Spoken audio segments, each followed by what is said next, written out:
Japanese are following. And once they print money, we don't know how it will affect us when we cannot print money because our ringgit nobody want to take lah. Yeah. If they print, people still take US dollars. They print euro, people still take euro. But assuming that we can combat this QE, quantitative easing policy, economic policies, and that somehow people will come back to a level where if you produce something, it's worth something, therefore it's economically balanced. Yeah? Then we have to start looking at Malaysia and say, what are we good at? Now, what are we good at? We have to look at what we call, in economic terms, comparative economics. We have to look at things where we are given by God. Yeah? I'm not a very religious person, Hannah is. But, what God gave us in Malaysia is oil and gas. God gave us, good climate, lots of land, very small amount of population comparative to the land size. God gave us forests, so we should manage rainforest well, and other countries don't have that amount of rainforest that we do. Yeah. So the climate is suitable for palm oil and rubber. The land that we have comparative to the people means that we can run big estates.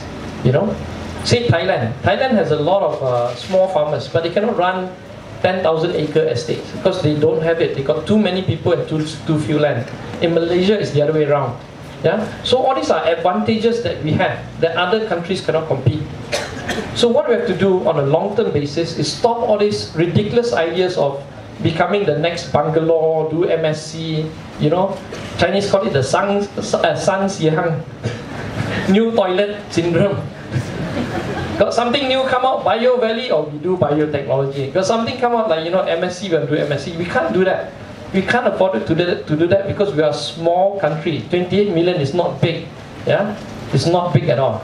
So we have to follow the Danish model or the Northern European model. They got small population and highly specialized.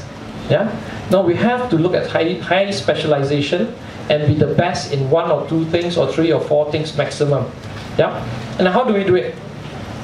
We do it through education. We make sure our kids are taught well and they are smart, and we do it through correct incentive from the government to help in policy-wise to give them a leg start. But most important, we do it riding on our comparative economics, riding on the things that we can produce that they can't produce. For example, rubber. Yeah?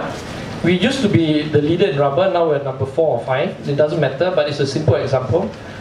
Rubber, you want to produce eventually rubber gloves, right? So, Top Glove has done that job. Now what else does rubber produce? Tires.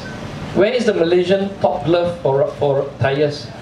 How come we don't produce Bridgestone or Firestone, or even now there's Korean out there called Kamho, right? Pirellis, they're all foreign companies. It just makes no sense. We produce the rubber, right? Why do we have to send it to Europe, send it to Italy and buy back from them? We should have the advantage of building everything all the way down to actually producing the rubber, where we have a cost advantage in terms of transportation. We save on the transportation cost easily, and that's a comparative advantage that we have to tap on. It's the same for palm oil, and we've been very successful on palm oil. We have failed in rubber, so we have to come back and recapture rubber. But the really big one I see is really, timber. Timber, if you do it on a sustainable basis, yeah, with the environmental approval from Forest Stewardship Council, FSC, if you're environmentalists out there, you know what it means. If we manage our rainforest well, we are the source of the world's greatest amount of hardwood. And hardwood, and I always compare this to IKEA, we should be the next hardwood IKEA supplier to the world. Yeah? It only makes sense. We should do that, we should invest properly, and then if you do it on a sustainable manner, it will always be constantly renewable. Yeah? And that's how we should think about re-strategizing what we're good at and what we can achieve, and think small, don't think too big, because we are a small country. Yeah? But focus and highly specialization. That is the way forward. Unless we start to have 200 million people, we can have our own little bubble economy, we do and serve ourselves. That's a separate matter, but that's about 50 to 100 years to go lah. Okay, so that's what we're going to do. Refocus on things we're good at. But the other thing that we really have to ride on is the fact that we are multiracial. And this is a lot of things that people don't understand or don't fully comprehend. Having three separate main races, Malay, Chinese and Indian, is actually an advantage. It is not a political problem. Yeah?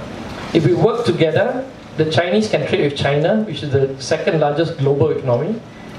You know, the Indians can trade with India, and the Indonesians can trade with the Malays can trade with the Indonesians. It just makes a lot of sense.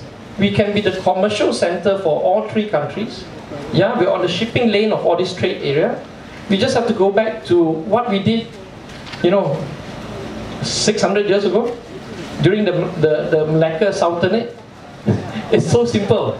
Malays led the Sultanate, the Chinese traders went out, the Indian traders came, the Arab traders came, and this is it. We go back to history and find some inspiration and realize that we can do so much better being united than rather than fighting each other. Okay?